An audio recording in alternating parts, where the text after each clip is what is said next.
Break के बाद हाजिर आप देख रहे हैं सुबह की बड़ी खबर। कल जबलपुर के लोगों को बड़ी सौगात मिलने जा रही है। मदन महल से लेकर दमोह नाका फ्लाईओवर का लोकार्पण होने जा रहा है। कल केंद्रीय मंत्री नितिन गडकरी इसका लोकार्पण करेंगे। सीएम डॉक्टर मोहन यादव भी लोकार्पण में शामिल होंगे। खास बात यह है कि यह मध्य प्रदेश का अब तक का सबसे लंबा फ्लाईओवर है। लागत करीब करीब 1100 करोड़ रुपए की लागत से इसे बनाया गया है और मध्य प्रदेश के सबसे लंबे फ्लाईओवर के तौर पर इसे जाना जाएगा।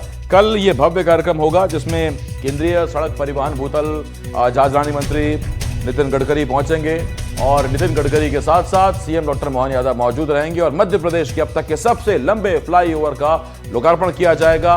1100 करोड़ की लागत से यह फ्लाईओवर बनकर तैयार हुआ है और जबलपुर के लोगों को इससे बहुत फायदा होने वाला है। साथ ही जबलपुर से निकलने वाले वाहनों को भी इससे बहुत फायदा होगा।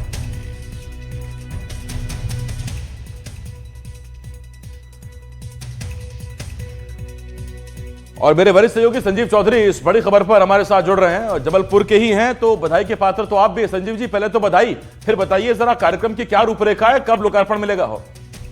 देखिए, ये जबलपुर के लिए सबसे जरूरी सौगात मिलने जा रही है। 7 किलोमीटर लंबा यह है और बहुत व्यस्तम क्षेत्रों से गुजरेगा जहां पर हमेशा जाम लगा रहता था। तो ये जबलपुर वासियों के लिए तो एक बहुत बड़ी सौगात है और ये बहुत दिनों से इंतजार किया जा रहा था इसके लोकार्पण का।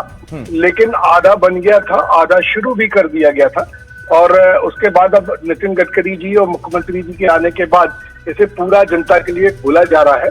ये 23 तारीख को इसका लोकार्पण किया जाएगा और जनता अभी से तैयारियां कर रही है और नितिन गडकरी जब भी आते हैं तो वो बहुत सारी सौगात और भी दे के जाते हैं। तो कई सारी बातों पर चर्चा शुरू हो गई है। लॉजिस्टिक पार्क के लिए बात चल रही है। कई और भी फ्लाईओवर्स के डीपीआर तैयार कर लिए गए हैं, क्योंकि नितिन गडकरी जहां भी जाते हैं उनका एक ये अंदाज है कि वो पूछते बोलिए क्या चाहिए।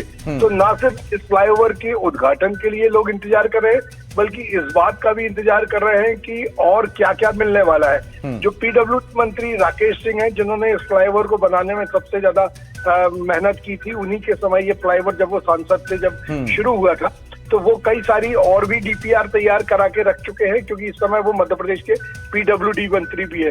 तो निसंदेह ऐसा लगता है कि मुख्यमंत्री और नितिन गडकरी जी के साथ रहते हुए जबलपुर वासियों को कुछ और अच्छी और बड़ी सौगात मिलेंगी।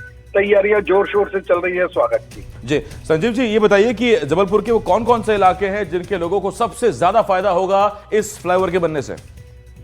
देखिए, मदन महल महानदा से ये फ्लाईओवर शुरू होता है। ये इसके एक विंग जो है वो राइट टाउन में उतरता है। उसके बाद फिर जो मुस्लिम क्षेत्र है, बहुत कंजेस्टेड एरिया है, वो रद्दी चौकी वहां तक जाता है। मतलब शहर के जो प्रमुख क्षेत्र हैं उन सबको ये कवर करता है। मदन महल स्टेशन के पास भी इसे उतरता है। मतलब कोई मदन महल स्टेशन से उतरता है रेलवे से तो वो राइट टाउन भी जा सकता है, फ्लाईओवर से रद्दी चौकी भी जा सकता है, मदन महल भी जा सकता है। ठीक है, तो जो संजीव जी, अच्छी बात है। आप लड्डू खाइए, खुशियां मनाइए, क्योंकि जबलपुर के लोगों को वाकई बहुत बड़ी सौगात है। बधाई आपको एक बार फिर से।